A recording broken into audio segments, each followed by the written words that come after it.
In this video, I'm going to show you the 5 best European cities for your first visit, and I'll show you the best way to get between them as well, with a perfect 2-week itinerary at the end. London is the perfect European city to start in for quite a few reasons. It's closer for most people, and it has a couple of good airports with relatively cheap flights to and from almost everywhere on Earth. But more than that, London is a great introduction to Europe and also a confidence builder. Flying 10 hours to a place you've never heard of can be intimidating, so starting in a place where you know the language and can read all the signs makes it a bit easier. London is also one of the most famous and most important cities on Earth, and it's loaded with amazing sights that everyone has heard of. Obviously there is Big Ben and Parliament for those who can't steer out of a roundabout, but there's also the Tower of London, the Tower Bridge, Buckingham Palace, Westminster Abbey, the London Eye, and on and on and on. At least for those of us in the English-speaking world, London might have as many world-famous sights as the rest of Europe put together. Oxford Street has every major chain store that you can probably think of, while the Camden Locks area is filled with quirky stalls and shops where you can find things you won't see anywhere else in the world. The West End theater scene is basically the Broadway of Europe, except the shows are usually less gimmicky and cheaper than Broadway as well.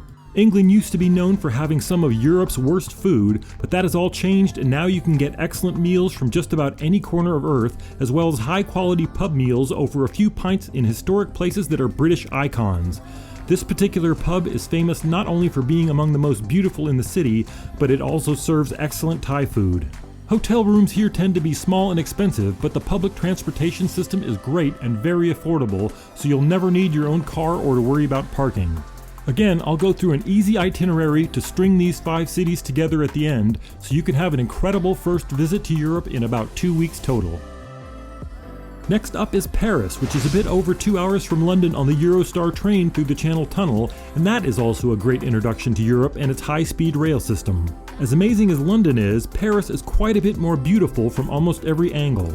All through the central districts, the Paris architecture is much more unified and fits together much better than London's does, and this is just one of the first incredible things you'll notice about France's capital. The top sites are obviously the Eiffel Tower, Louvre Museum, the Arc de Triomphe, and the newly restored Notre Dame Cathedral, and one convenient thing is that all of these and most other famous attractions are on or very near the Seine River, so getting between them is quick and easy compared to many other European cities. In fact, 2 of my favorite tours of Paris are the hop-on hop-off bus during the day, which takes you by all of these places and dozens more famous places in a little over 2 hours, and the 1-hour Seine cruise just before sunset, so you can see all of the famous buildings and bridges as they light up and look totally different just after dark.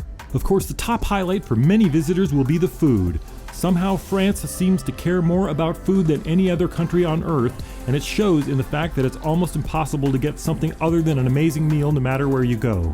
At least in the US, French food used to be synonymous with overly fancy meals with delicate sauces and unusual ingredients, but that's only a small part of what you can find in Paris. From the omelets or crepes filled with Nutella in the morning, to the ham and cheese baguette sandwiches available for lunch in corner shops, to the steak frites or salads or stews available at humble bistros on every block, it's all way better than you can imagine, and the prices are surprisingly reasonable as well.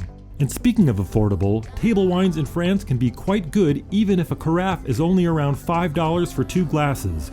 Wine lovers will be in heaven, but even those of us with less sophisticated palates can enjoy French wine for only a few dollars per glass in neighborhood restaurants. Our third stop is Amsterdam, which is also not only gorgeous, but it has almost nothing in common with London or Paris. Amsterdam has a fairly compact historical center that almost all dates back to the 17th century, when it, for better or worse, was one of the world's great trading and shipping powers. In other words, most of the historic district was built around 400 years ago when the city was very rich, and most of it still looks almost exactly like it did back then. Amsterdam is also one of Europe's great cities for bicycles as personal transportation, and they dominate to the degree that you can walk long distances through the city center and barely see a moving car. Amsterdam is flat, so it's easy to walk just about everywhere you want to go, but they also have a comprehensive tram system as well as some canal boats, so getting around is a breeze.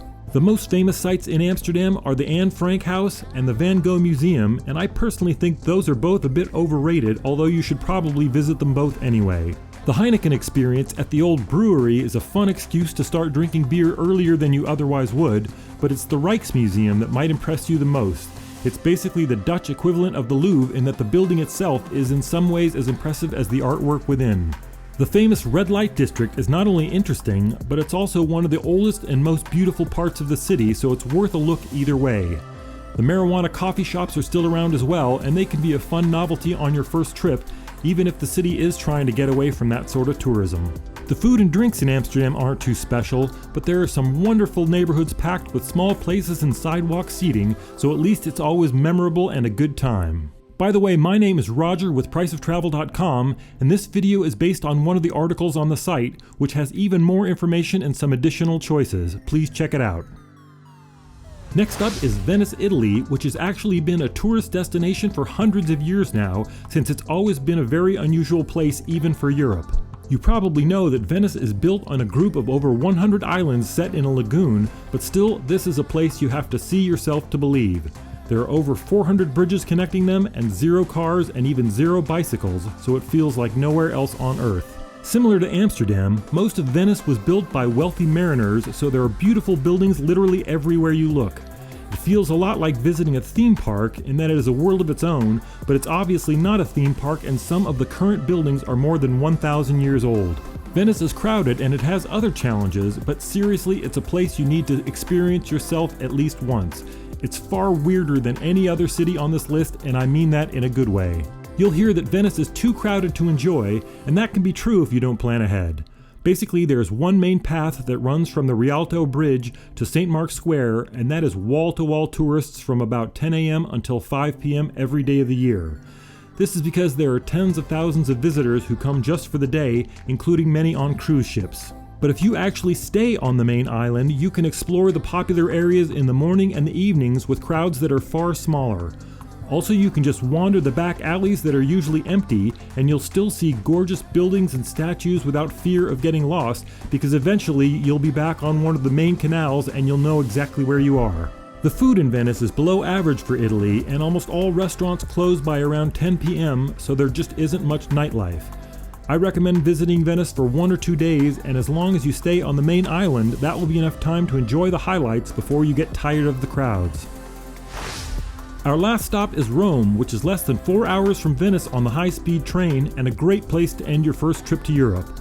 Even those who have completely forgotten their high school history lessons will remember that Rome once ran most of Europe and is still filled with famous and worthwhile sights. Kind of similar to Paris, Rome is another city with surprises around every corner. Everything is beautiful, and there are statues and monuments and fountains and public plazas spread all over town. That said, Rome is also a bit more edgy and chaotic, so you've got to be careful trying to cross the streets and be careful with your wallet in crowds as well. You'll obviously want to visit the Colosseum and the Roman Forum, as well as the Pantheon and the Trevi Fountain. And don't forget about Vatican City, which is its own country and conveniently located within Rome's city limits just across the river from most of the other sites. The Vatican Museum lives up to the hype even if you aren't at all religious, and of course the Sistine Chapel and its famous frescoed ceiling are within the museum. The tours end right next to St. Peter's Basilica, which is the largest church in the world by interior space and also worth a look, especially since it's free. Unlike perhaps the first 3 on this list, you might not immediately plan to move to Rome, but you'll definitely be glad you saw it and probably be keen to explore more of Italy as well. Rome isn't known to have Italy's best cuisine, but it's a huge and vibrant city where you can sample dishes from other Italian regions in addition to some Roman favorites like cacio de pepe and their own take on pizza by the slice. Italy also makes more wine than any other country in the world, and similar to France, you can get affordable glasses of pretty decent stuff even in little local bars and coffee shops all over town. Now let's go over the best and easiest itinerary to see all of these places in the most efficient way. I recommend spending 3 nights in most cities except Venice, where 1 or 2 nights is enough because it's small and crowded. Step 1. Fly to London and spend 3 or 4 nights there. Then take the Eurostar train out of St. Pancras Station to Gare du Nord in Paris, which takes a bit over 2 hours and can be as cheap as $70 per person if you book at least 3 or 4 months in advance. Step 2. Spend 3 or 4 nights in Paris and then take the high-speed train to Amsterdam out of the same train station. It takes about 3.5 hours and can be as cheap as $40 per person if you buy your tickets far enough in advance. Step 3. Spend 3 nights in Amsterdam and then fly to Venice. The flight is under 2 hours and can be under $100 per person on EasyJet if you book early enough. Step 4. Spend 1 or 2 nights in Venice and then take the high-speed train to Rome, which takes about 4 hours and can be as cheap as $40 per person if you book at least 3 or 4 months in advance. Step 5. Spend 3 or 4 nights in Rome and either fly home from there or fly back to London for your flight home, because that is often cheaper than booking into one city and out of another. That's a total of 13 to 16 nights depending on how long you spend in each city. If you have the time, I recommend stopping for 2 or 3 nights in Florence, which is in between Venice and Rome. Florence is another amazing and beautiful city, and it was the most important city in Europe a few hundred years ago, so it's worth a stop considering you'll literally be passing through it anyway, or you can save it for your next trip. Thanks for watching to the end, and please subscribe and smash that like button for more videos about how much things cost around the world.